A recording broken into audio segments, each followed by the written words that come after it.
what transmits this virus is large numbers of individual decisions taken by individual people having an unnecessary contact. And I think it's really important that everybody in every interaction they have every day for the next few weeks thinks, do I really need to do this?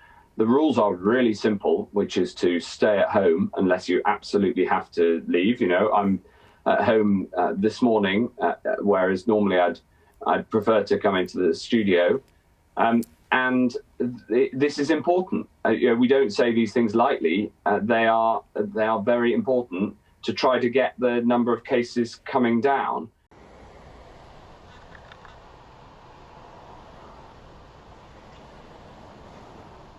Stay home unless you have to go out. You've just heard that reiterated again by the Secretary of State. Simple words, but what does reality look like? For those of us who, like the late Brian Redhead, are friends of the M6, this is what the M6 looks like this morning. Yes, there's less traffic on it now than there was a few weeks ago, but compared to the first lockdown, when I could get on at junction 33, just up the road there, put the cruise control on and not take it off until I got to junction 5 of the M65, 2 minutes from my office. This is very, very different. As I stand here this morning, I can't help but reflect, just what are all these people doing in these vehicles? Is their journey absolutely necessary? Do they really have to leave home? Well, of course, there will be people there travelling to work or school or to provide voluntary or charitable services, because all that is allowed in the law. Some will, of course, work in the health service and in our GP's practices. And there'll be some driving these wagons who are carrying essential goods that we need to sustain our lives as we fight this dreadful pandemic. And I've no doubt some of these wagons may well be transporting the vaccine that we all have our faith in. But I can't help but wonder and ask the question, where are they all going? To challenge yourself to answer that question, where am I going, is one of the great fundamental questions of life. But to have the impertinence to ask it and challenge somebody else can sometimes provoke a very angry reaction.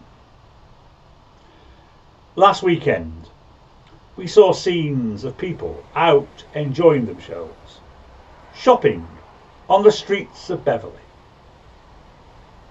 out cheering their team Marine before their cup match with Tottenham because they were not allowed to watch, walking in the park, and for a lot of excited children and their parents, sledging in the snow. Would you have asked any of them why they had left home? And if you would you have done it and stood still or run away? One thing I can be absolutely certain of is, you wouldn't have done it here. This is Washington last week. People exercising what they passionately believed was their democratic right to attack those who would try and confirm an election which they knew in their head and their hearts was an election stolen from their hero, Donald John Trump. For the land of the free. Now it is up to Congress to confront this egregious assault on our democracy. And after this, we're going to walk down, and I'll be there with you. We're going to walk down to the Capitol, and we're going to cheer on our brave senators and congressmen and women. The Christian gospel is very clear. that we are our brother and our sister's keepers. And we are challenged in our lives to put self behind for the good of others and for the greater good of community. You only have to watch the news to know that many who work in our hospitals are frightened, exhausted, overwhelmed by the scale of what this pandemic is throwing at them day after day, month after month. For many of them, they fear not just for themselves, but for their families. But they continue for the good of all, for the good of the community they serve. And there are many others like them, shop workers and teachers, and so many who serve their community. It's not for me to judge what motivates those who are in the vehicles here on the M6. But it is for me, and I would dare to suggest for you also, to stand up and be seen by your actions and words to be doing what is right to serve and protect the communities in which you live.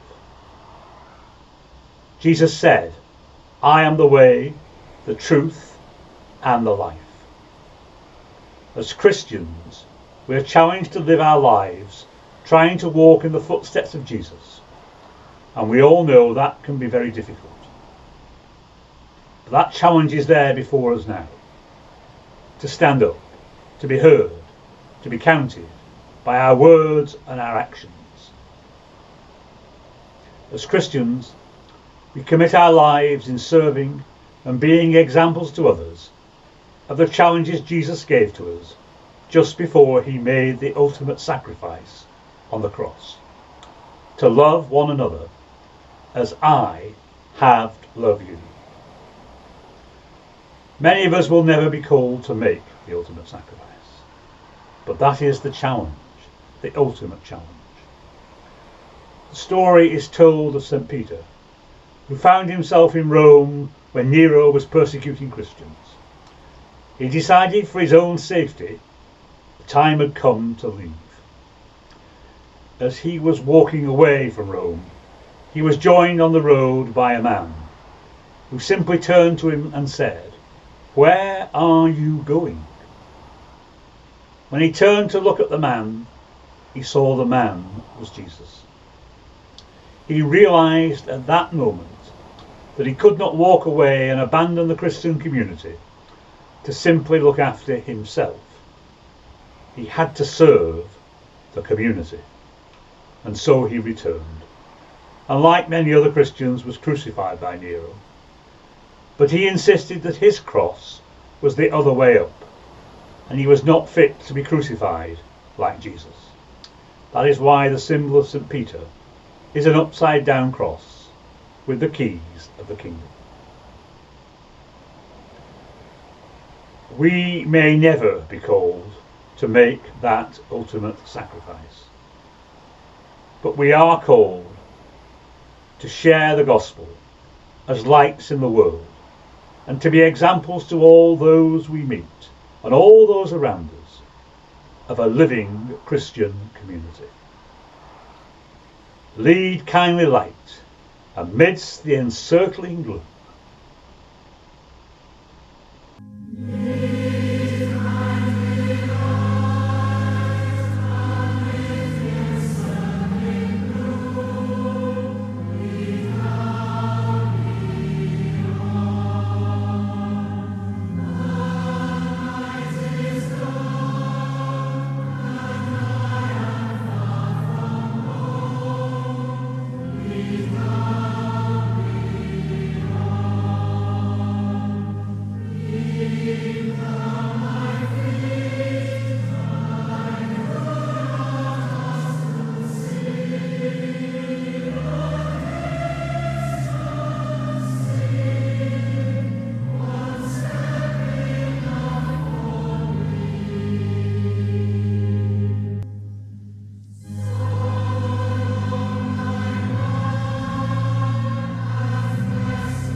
Where are they going?